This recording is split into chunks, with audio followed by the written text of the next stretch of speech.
अच्छा, उसके बाद cryptogenic organism pneumonia, bronchitis obliterans, organising pneumonia. ठीक है, इसके अंदर ये एक एमसीक्यूज आता है कि ये स्टेरॉइड्स को रिस्पॉन्स करते हैं लेकिन एंटीबायोटिक्स को। बस ये एक ही एमसीक्यूज एसकेज में और यहाँ पे डबल ए में सिर्फ एक ये एमसीक्यूज आया हुआ है जिसके अंदर उसने ये पूछा हुआ है कि ऐसा कौन सा निमोनिया है जो कि स्टेरॉइड्स को रिस्पॉन्ड करता है लेकिन एंटीबायोटिक्स को नहीं। ठीक है, और उसके अंदर ये नमूनिया लिखा हुआ है ब्रोंकोलाइटिस ऑब्लिटरेंस ऑर्गेनाइजिंग नमूनिया। ठीक है, उसके बाद परकशन का एक दो एमसीक्यूज आपको मिलेंगे जिसके अंदर जब डल परकशन होती है तो वो प्लूरल फीमेल में होती है, जो स्टोनी डल होती है। ठीक है, स्टोनी डल। ठीक है, डॉक्टर रूमा, आप सुन रही हैं मुझे? Doctor Ruma, Ruma Ruma. Okay, group में आपने शेयर करना है स्टोनी डल किसकी होती है, डल किसकी होती है, परकशन रेजोनेंट किसकी होती है, और बस ये तीन। ठीक है, okay.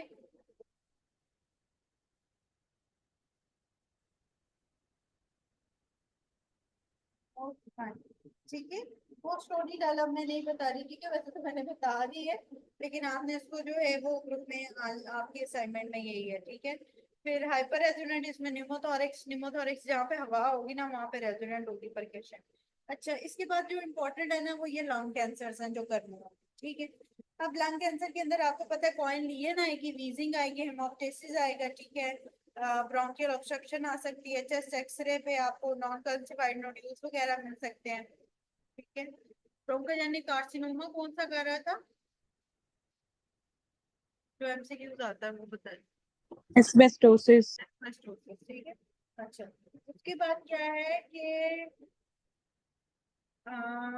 Small cell lung carcinoma, squamous cell lung carcinoma और एडिनो कार्सिनोमा के कभी कभार एमसीक्यूज आ जाते हैं। ठीक है, तो पहले तो हम ये तीन कर, जो स्मॉल सेल लंग कार्सिनोमा है उसके साथ हम पढ़ चुके हैं, एक तो ये सेंट्रल है, दूसरा स्क्वेमस सेल कार्सिनोमा सेंट्रल है। ठीक है, ये दोनों सेंट्रल है। ठीक है, और जो कार्सिनाइड ट्यूमर जिसे ब्रोंकियल ट्यूमर भी कहा जाता है वो सेंट्रल भी होता है, वो पेरिफेरल भी होता है। तो सेंट्रल में तीन हो गए, एक स्क्वेमस हो गया, एक स्मॉल हो गया, एक कार्सिनाइड हो गया। ठीक है, या ब्रोंकियल ट्यूमर। एक बात, फिर स्मॉल सेल लंग कार्सिनोमा के साथ आपने तीन चीजें हमेशा एसोसिएशन में पढ़नी है, कौन कौन सी?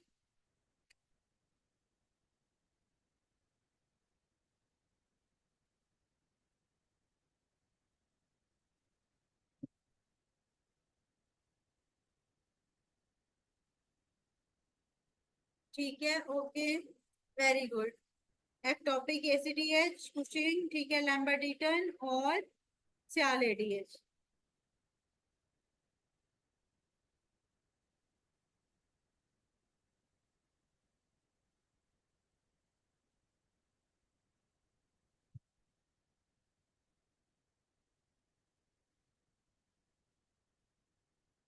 हाँ, वेरी गुड। ठीक है, तो ये तीन चीजें तो एमसीक्यूज में बहुत पूछी जाती है। ठीक है, उसके बाद सेल्स जो इसके अंदर लिखे हुए क्लचकी सेल्स, ठीक है, स्मॉल डार्क ब्लू सेल्स बाज दफा एमसीक्यूज में आता है, बाज दफा नहीं आता। ठीक है, और सिनेप्टिक फिजन पॉजिटिव ये नहीं होता। ठीक है, जो चीज नहीं आती वो इतना ज्यादा उसको पॉन्डर ओवर करने की जरूरत नहीं है। मोस्ट अग्रेसिव होता है, स्मोकिंग के साथ होता है, सेंट्रल होता है, एक ये बात। और तीनों चीजें एसीटीएच, लैम्बर्टिटन और सियालेडिएच, ये आपको पता होना चाहिए। मोस्ट कॉमन यही प्रेजेंटेशन है। फिर उसके अंदर जो non non small cell carcinoma जो कि सेंट्रल है, that is the squamous carcinoma. उसके अंदर भी स्मोकिंग की हिस्ट्री आपको मिलेगी, हाइपर कैल्सीमिया मिलेगा पैराथायराइड हार्मोन के साथ, और कैविटेशन मिल सकती है। दूसरा, इसके अंदर कैरेटन पर्ल्स मिलते हैं। ठीक है, तो आपको पता है स्क्वेमस सेल कार्सिनोमा आप स्किन का भी पढ़ो तो उसके अंदर भी कैरेटिन पर्ल्स मिलते हैं। तो ये चीज याद रखना। चौथी चीज यहाँ पे रीनल सेल कार्सिनोमा और जियोक्रोमोसाइटोमा भी इसके साथ भाजपा एसोसिएशन में आती है। रफी में आप टेबल पढ़ोगे उसके अंदर वो डिटेल में लिखा हुआ है। ठीक है, तो रीनल सेल कार्सिनोमा, फियोक्रोमोसाइटोमा भी इसके साथ एसोसिएशन में आते हैं। पैराथायराइड हार्मोन है, कैविटेशन है और कैरेटिन पल्स है। यही एमसीक्यूज है स्क्वेमस सेल कार्सिनोमा। फिर एडिनो कार्सिनोमा है, एडिनो कार्सिनोमा जो है वो histological most common lung carcinoma ये लिखा हुआ आ सकता है, ठीक है। वैसे कॉमन जो है वो स्मॉल सेल कार्सिनोमा, ठीक है। जो हिस्टोलॉजिकल मोस्ट कॉमन है वो लंग कार्सिनोमा, नॉन स्मोकर्स में भी एडिनो कार्सिनोमा जो है वो मोस्ट कॉमन है नॉन स्मोकर्स में भी, ठीक है। और फीमेल्स में भी बात करें। इसके अलावा इसका जो एक फीचर जो इम्पोर्टेंट है वो है हाइपरट्रॉफिक ऑस्टियोआर्थ्रोपैथी, ठीक है, जिसमें क्लबिंग भी हो जाती है। और इसके अंदर जो एमसीक्यूज आते हैं वो यही इसके अंदर आएंगे। एक तो ऑर्थोस्टैटिक, ये हाइपरट्रॉफिक और ऑस्टियोआर्थ्रोपैथी, ठीक है, जिसमें क्लबिंग की स्टेज बताई हुई है, ठीक है। ये क्लबिंग की स्टेज है, चौथी स्टेज है, जिसके अंदर हाइपरट्रॉफिक ऑस्टियोआर्थ्रोपैथी हो जाती है। तो ये इसके साथ आती है एडिनोकार्सिनोमा ऑफ लंग्स के साथ, ठीक है। और most common histological type, most common in female, most common in non smokers, और पेरिफेरल कार्सिनोमा, तो ये एडिनो कार्सिनोमा, ठीक है। लार्ज सेल कार्सिनोमा, उसके अंदर जो है वो स्ट्रॉन्ग एसोसिएशन स्मोकिंग के साथ आएगी, लेकिन लार्ज से याद रखना है हर चीज ज्यादा होगी, ठीक है। एचसीजी ज्यादा होगा, गायनेकोमेस्टिया होगा, ठीक है। ये ज्यादा एनाप्लास्टिक होगा, ज्यादा कैंसरस होगा, ठीक है। लार्ज जो है वो हर चीज ज्यादा होगी, ठीक है। पीलियोमॉर्फिक जॉइंट सेल्स भी इसी में ही आएंगे। और जो ये ज्यादा बड़ा होगा इसलिए कीमोथेरेपी से लेस रिस्पॉन्सिव होगा, ठीक है। इसको इजी वे में इस तरह याद किया जाता है। फिर कार्सिनॉइड ट्यूमर आखिरी रह गया। कार्सिनॉइड ट्यूमर में आपके पास फ्लशिंग, डायरिया और वीजिंग तीनों चीजें आ रही होती है, ठीक है। फ्लशिंग, डायरिया और वीजिंग आ रही होती है कार्सिनॉइड ट्यूमर में। और कार्सिनॉइड ट्यूमर के अंदर आपके पास क्या आएगा, एक्सीलेंट प्रोग्नोसिस के साथ आएगा। और इसमें न्यूरो एंडोक्राइन सेल्स का पूछ सकते हैं कि न्यूरो एंडोक्राइन सेल्स पॉजिटिव किस में होते हैं, तो कार्सिनॉइड ट्यूमर में। ये हम पहले भी एक दफा कर चुके हैं, पता नहीं आप लोगों ने मेरे साथ किया है या नहीं। तो ये न्यूरो एंडोक्राइन सेल्स जो होते हैं ये कार्सिनॉइड ट्यूमर में पॉजिटिव होते हैं, एक बात। और फ्लशिंग, डायरिया और साथ में वीजिंग वगैरह अगर तीनों चीजें आएंगी तो ये भी हमारे पास कार्सिनॉइड ट्यूमर में आएगी, ठीक है। ठीक है, इंपॉर्टेंट ये है जो चीजें याद रखनी है।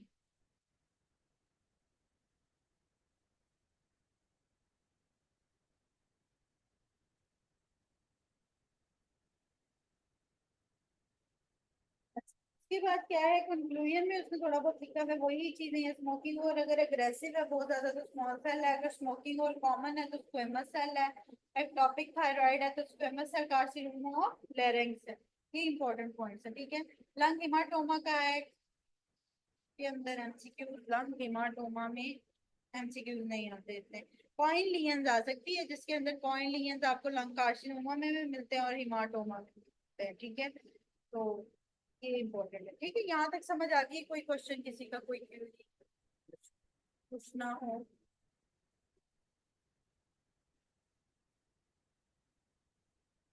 प्राइमरी और सेकेंडरी निमोथोरेक्स का पूछ रहे हो? प्राइमरी निमोथोरेक्स उन पेशेंट्स में होगा जो तीन लीन होंगे, टॉल होंगे, ठीक है, उनमें प्राइमरी होगा, जिसके अंदर जो ब्लब्स हैं वो किसी भी वक्त रप्चर हो जाएंगे ऐसे ही विदाउट एनी डिजीज, ठीक है। और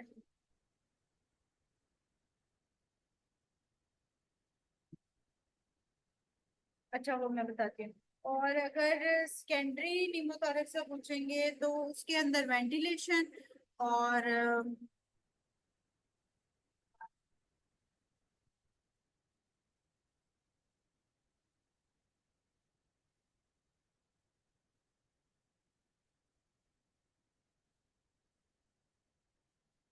हाइपरकैल्सीमिया का फीचर होता है सार्काडोसिस पे इम्पोर्टेंट, ठीक है।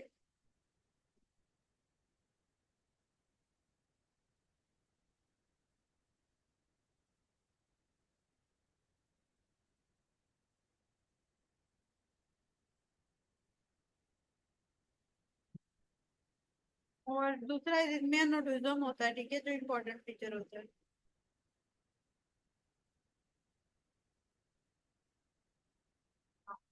ये देख लें टीबी के साथ अगर ये पिक्चर आप लोगों को।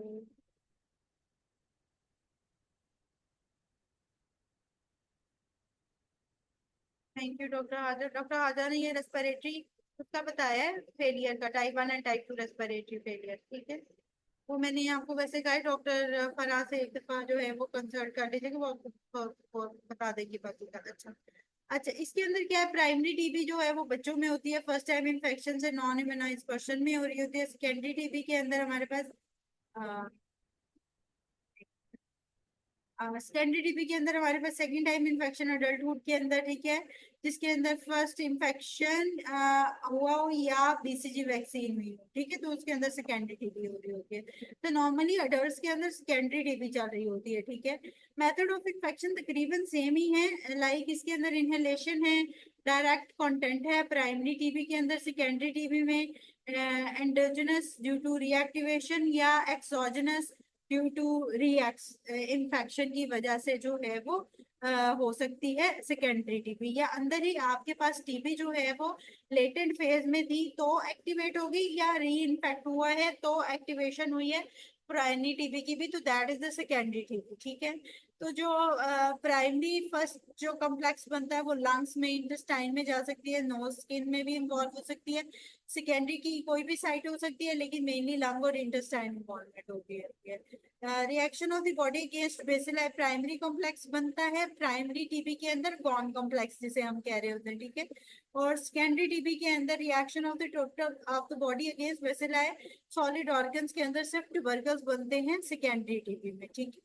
तो ये प्राइमरी और सेकेंडरी के थोड़े से डिफरेंसेस हैं प्राइमरी एंड सेकेंडरी टीबी में, ठीक है। अब इसके अंदर भी अगर आप देखें तो इन्फेक्शन जब हुआ उसके बाद नॉन इम्यून होस्ट जो यूजुअली चाइल्ड होते हैं, they have the primary TB, जिनके अंदर ये complexes gone focuses gone complexes बनते हैं, और जो रीएक्टिवेशन हुई होती है ऑलमोस्ट उनमें सेकेंडरी टीबी होती है जो कि अडल्ट लाइफ होती है, ठीक है। ओके फाइन, प्राइमरी और सेकेंडरी टीबी का हो गया क्लियर, ठीक है। और बाकी रेस्पिरेटरी फेलियर का type 1 and type 2 respiratory failure में हाइपोक्सिया के साथ नॉर्मल जब कार्बन डाइऑक्साइड होगी तो दैट इज द टाइप 1, और जब रेज होगी तो उसके अंदर टाइप 2। बच्चों में जिनमें पहले कोई इन्फेक्शन नहीं हुआ, ठीक है। अडल्ट के अंदर एक तो बीसीजी वैक्सीनेशन लगी हुई है, आपने ऑलरेडी बाहर से दिया हुआ है ऑर्गेनिज्म, ठीक है, बॉडी जो है वो उसके लिए ऑलरेडी प्रिपेयर्ड है, ठीक है फाइन। और अडल्ट के अंदर मेनली हम सब में ही टीबी होती है, लेकिन टीबी जो है वो एक्टिव नहीं हुई होती, ठीक है। जब हम सब में ही टीबी है तो जब भी कभी हमें अब इन्फेक्शन होगा, ठीक है, तो that will be called as the secondary TB most precisely, क्योंकि हमारे अंदर टीबी बड़ी होती है, that is in the latent phase and it's not activated at all, ठीक है। और जब कभी बॉडी जो है इम्यूनिटी में डाउन जाएगी और टीबी का इन्फेक्शन आएगा फ्रॉम आउटसाइड, तो बॉडी जो है वो उसके टीबी के सिम्टम्स देने लग जाएगी, ठीक है फाइन।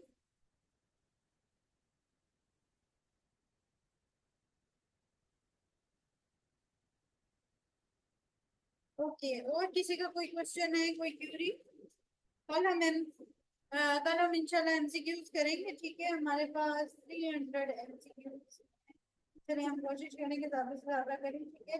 बाकी जो रिवाइज हुए होंगे उसको हम छोड़ देंगे ताकि हमारा टाइम जो है वो बच सके, और ठीक है। ओके, अच्छा क्वेश्चन है अभी, ओके ठीक है, चलो ठीक है।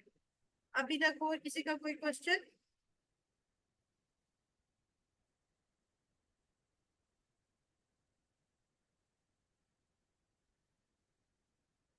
थैंक यू डॉक्टर रोमा, मैंने शेयर कर दिया ग्रुप में, सब पढ़ेंगे प्लीज, ठीक है। परकशन नोट के आते हैं एमसीक्यू, तो आप सब करेंगे और उसको याद करते हैं, ठीक है, उसके एमसीक्यू करते हैं। ओके ठीक है, फिर कल हम इंशाल्लाह एमसीक्यू स्टार्ट करेंगे, और कल हम पल्मो एंड कर देंगे। कल आपका पल्मो का टेस्ट भी है,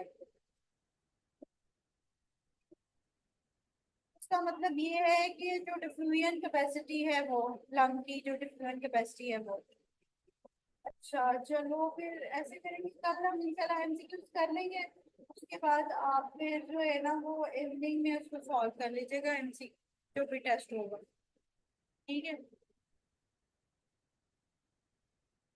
ओके चलिए ठीक है, अल्लाह हाफिज।